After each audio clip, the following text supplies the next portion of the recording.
My brothers are always complaining about the fact that women talk too much, women nag too much, women complain too much, on and on and on. But what I've come to realize is that a woman genuinely loves and cares about you, and there are things that are going on in the relationship that are not um, and don't make her happy, or she's not satisfied, she would talk about them. And in talking about them, it's giving you, the guy, the opportunity for reformation to see where adjustments need to be made and to become a better person so that you can have peace and enjoy your marriage or relationship. But unfortunately, a lot of my brothers see that as nagging, complaining, whinging. And so it gets worse. You start treating her horribly, leave the house, give her the silent treatment, cold shoulder, don't actually verbalize what you want to say or if there's a problem, so that you can both talk about it and get it over and done with. This carries on and on. The man starts leaving the house, spending less and less time with her, dumping the children on her, and just going to free your mind, as it were. But when you're married to somebody and or you're in a committed long-term relationship with somebody and you treat them in this manner, initially, because she's not used to the treatment, she would complain, she would want to seek change, she would do everything humanly possible to want to see transformation.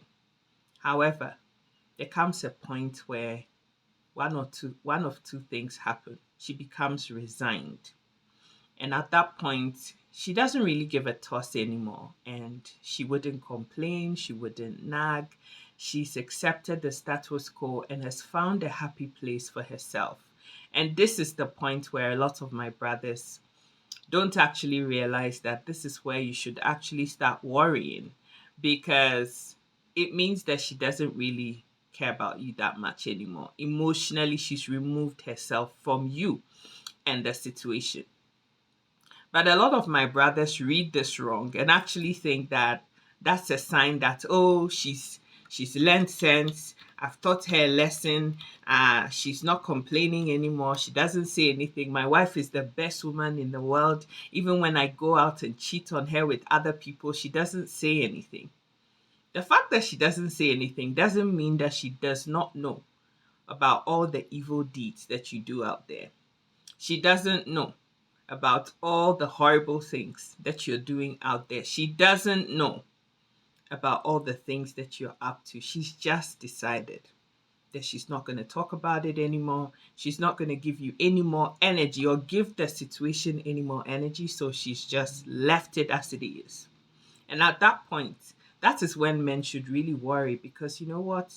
The women who don't complain have made up their minds about what they're going to do, how they're going to live their lives. And oftentimes, that life does not include you.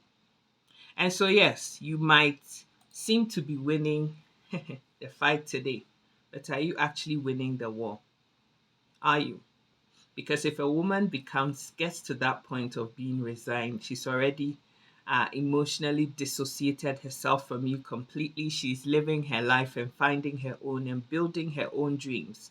And you tend to see a lot of the times that by this point, the kids are growing up. All she has to do is to see them to whatever educational level or otherwise, like build a business, whatever, till the kids leave home and they're adults and able to live on their own. And once that happens, the woman's free. She can live her life. She'll go out with her friends. She's built a life for herself that does not include you, where she's happy. And I've seen a lot of men who've treated their wives in this manner, and in later life, when they need their wives the most to be by their side, nurse them, take care of their health needs, by this time they're completely gone. They need assistance. The wives leave them at home. If they're lucky, they find other people to look after them, and they're gone. They're living their lives, because when she needed you the most to be by her side, to console and comfort her and treat her with dignity and respect, you chose easier options, which is go out there and seek fun elsewhere. Right. Okay. It's time for her to do the same, to live her life. And so if you're looking for somebody that you can have a life with in later life, who is going to be by your side, be your ride or die, you have to sow. A person cannot reap where he hasn't sown. This is biblical. And so sometimes when my brothers think that because my wife doesn't complain anymore, she's now a good woman, I have taught her a lesson, she's learned how to deal with me. My woman is such a good wife. She's so understanding. She has understood that I'm a man and I have to see other people. I can't keep eating from the same pot of soup every time. My darling, her silence does not mean that she's silly or stupid.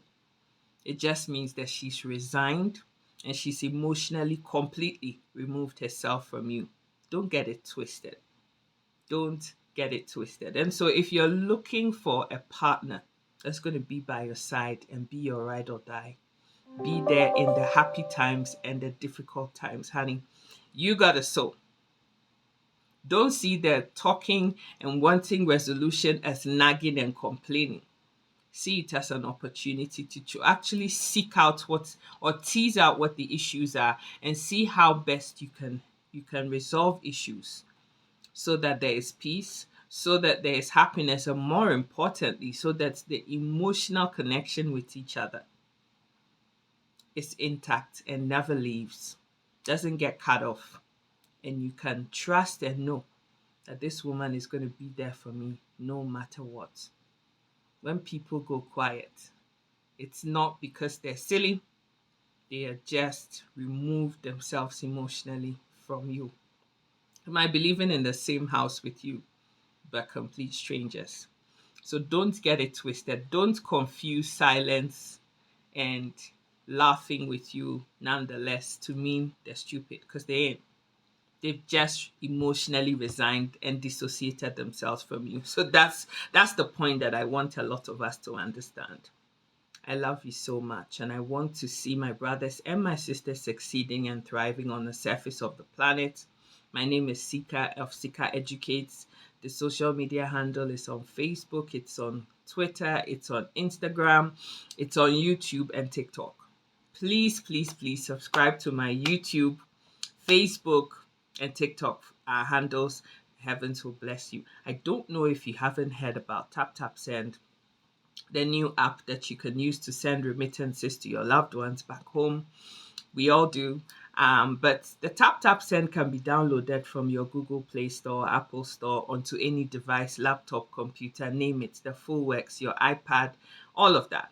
Download it and use the promotional code AKUSIKA, Akusika, as your code. And if it's your first transaction and you live in America and Canada, you get $15 extra to send to your family. £5 if you're in the UK, €5 in the rest of Europe. And for those especially in Texas and New York, hey, we're live. So you can do that and support this platform to continue to bring you content that is going to help elevate the whole generation, including you, and hopefully make you a better person. I love you so much. Thank you so, so much. Now, if you need any coaching services, personal development, which, really includes anything in this life, from marriage to dealing with emotional trauma, wanting to figure out what the next phase of your life in terms of your progress is. I do mentor people and I'm a coach. My name is Sika Educates. Go to www.sikaeducates.com, book yourself a session, and come let's talk. Figure out what the next stages of your life are going to be and how you can best position yourself to make progress in your lives. I love you so much. I love you, and I want to see you do well and reach the fullness of your destiny. And it cannot be the case that anything that has happened to you in the past can be allowed to limit you or prevent you from doing that. God bless you. Mwah. Bye-bye.